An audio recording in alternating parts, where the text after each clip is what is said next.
Mumbai police के गिरफ्त में आ चुका है वो असली चोर जिसने सैफ अली खान के घर में घुसकर चोरी करने की कोशिश की थी।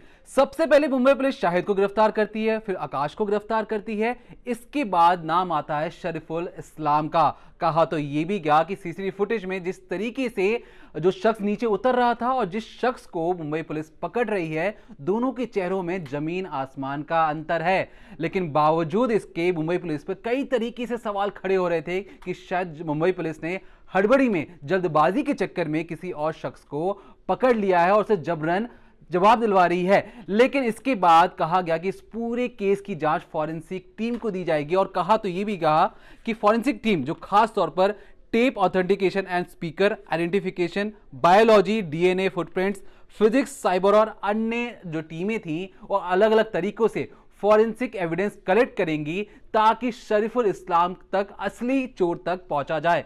क्योंकि ऐसा इसलिए किया गया कि शरीफुल इस्लाम कल को कटघरे में खड़े होकर यह ना बोले कि जनाब मुंबई पुलिस ने मुझे फंसाया है और मुंबई पुलिस ने जानबूझकर मुझसे ऐसा बयान दिलवाया कि मैं ही चोर हूं। जो सीसीटीवी फुटेज में शख्स दिख रहा है और जो मैं हूं, दोनों में जमीन आसमान का अंतर है। इसके बाद इस पूरे केस में फॉरेंसिक टीम की जो जांच थी, जो इनका इन्वेस्टिगेशन था, जो उनकी रिपोर्ट थी, वो सबसे अहम हो जाती है और इसी सिलसिले में अब रिपोर्ट सामने आ चुकी है। कहा यह गया है कि डक्ट पाइप और जो बाथरूम की पाइप थी, डोर हैंडल जिससे उसने दरवाजा खोलने की कोशिश की थी, यहां तक कि जहांगीर के रूम में, जो सैफ अली खान का जो छोटा बेटा है, जहांगीर के रूम में और बाथरूम के दरवाजा, उसके हैंडल पर भी शरीफुल इस्लाम के ही फिंगरप्रिंट्स मिले हैं। याद रखिएगा, कहा यह गया था कि जिस तरीके से जो वो पाइप पर चढ़ रहा था तो उसके फुटप्रिंट्स भी पाइप पर आ चुके थे। जब वो सीढ़ियों से नीचे उतर रहा था, जिस तरह की तस्वीर आप देखेंगे, तो सीढ़ियों पर भी जो रेलिंग पर वो अपने हाथ के निशान छोड़ते हुए जा रहा था। तो ऐसे में ये सबसे अहम सबूत बन रहा था कि किसी भी तरीके से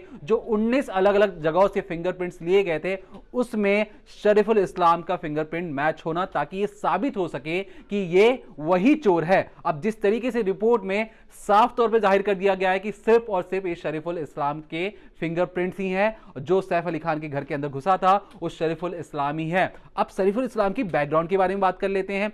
शरीफुल इस्लाम कहां से आया था? बांग्लादेश से आया था। मात्र 10,000 रुपए देकर ये बांग्लादेश से पहुंच जाता है मेघालय। मेघालय में एक नदी है, वहां पे 10,000 रुपए एक एजेंट को देता है। वही एजेंट फिर इसे 3 दिन बाद कोलकाता भेजता है। कोलकाता में सिम दिलवाने का काम करता है। एक भारतीय शख्स के नाम पर इसे सिम दिलवाया जाता है। अगले 3 दिन तक ये भारत में ही रहता है, कोलकाता में ही रहता है।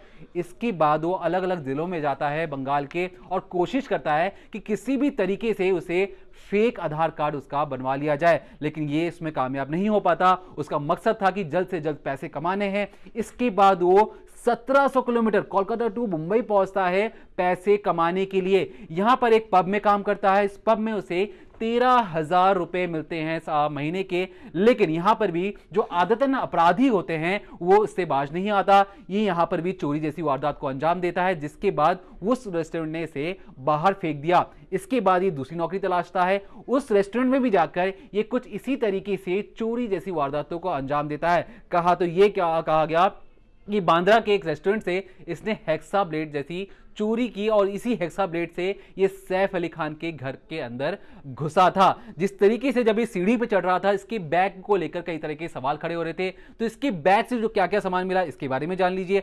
दरअसल शरीफुल इस्लाम के बैग के अंदर से हथौड़ा, एक स्क्रू ड्राइवर, हेक्सा ब्लेड, एक छोटी चाकू इसके बैग के अंदर रखे हुए थे। लेकिन जब इससे पूछा गया कि आपने क्या पहले भी मुंबई में आने की कोशिश की थी, तो इसका यह कहना था कि जब से इसके रेस्टोरेंट से इसकी जब नौकरी चली गई, उसे जल्द से जल्द पैसे कमाने थे और इसलिए उसने शाहरुख खान के घर में भी चोरी जैसी वारदात को अंजाम देने की कोशिश की थी। उसने बकायदा सीढ़ी लेकर मन्नत हाउस में जाने की कोशिश की थी, लेकिन वहां पर शाहरुख खान के कुत्तों ने जब भौंकना शुरू किया, सिक्योरिटी गार्ड्स अलर्ट हो गए, वहां से उसे भागना पड़ा।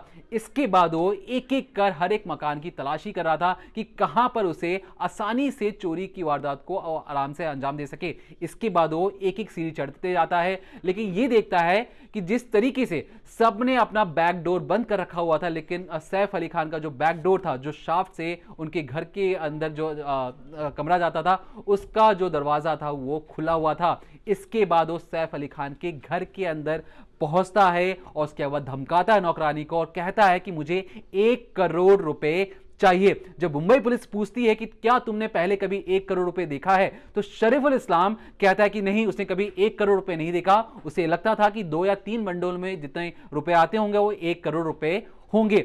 जब उसे यह पूछा गया कि तुम इतने पैसों का क्या करने वाले हो, तो उसने साफ तौर पे कहा कि जिस तरीके से बांग्लादेश में उसकी जो माता जी हैं वो बीमार हैं और ये पैसे को लेकर अपनी मां का इलाज करवाना चाहता था, और दूसरा मकसद उसका ये था कि वो जल्द से जल्द अमीर हो सके।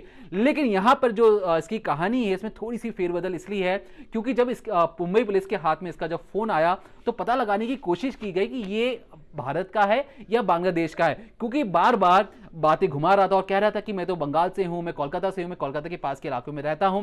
लेकिन जब इसके फोन कॉल की डिटेल्स को खंगाला गया तो पता लगा कि इसने 90 से ज्यादा कॉल्स बांग्लादेश में कर रखे हैं, बांग्लादेश में कॉल करके अपने घर वालों से बातचीत करता था।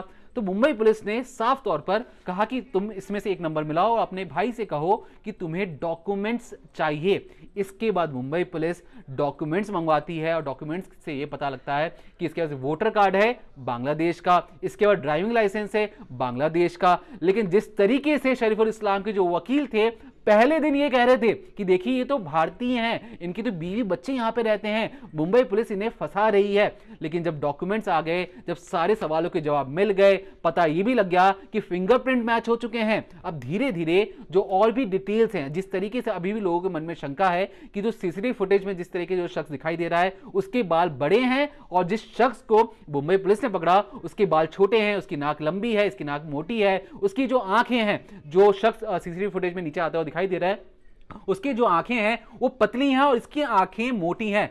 कुल मिलाकर कहने का मतलब इन लोगों का यह था कि मुंबई पुलिस ने जिस शख्स को पकड़ा उसका जो मुंह था वो गोल था और यहां पे जो शख्स है वो पतला है। इसके बाद सीसीटीवी फुटेज का मिलान करके इसके चेहरों की फॉरेंसिक रिपोर्ट का भी अब इंतजार किया जा रहा है, क्या सच में ये वही शख्स है, क्योंकि फिंगरप्रिंट ने अपना दावा तो कर दिया है लेकिन इस पूरे केस में जो सबसे अहम गवाही होगी वो होगी सैफ अली खान की, क्योंकि ये चोरी के इरादे से घुसा था लेकिन इसमें अटेम्प्ट टू मर्डर के चार्जेस भी लगेंगे, क्योंकि जिस तरीके से इसने चाकू मारा सैफ अली खान के ऊपर, सैफ अली खान वो शख्स है जिन्होंने इसे पास से देखा था। तो ऐसे में इनकी गवाही सबसे ज्यादा इंपॉर्टेंट हो जाती है। क्यों होती है तो इसको दरअसल समझिए, जब शिनाख्त के लिए बुलाया जाता है तो कम से कम 14-15 लोगों को सामने खड़ा किया जाता है, उसके बाद पूछा जाता है क्या आप इनमें से किसी को जानते हैं, क्या आप पर इन्हीं में से किसी ने हमला किया था।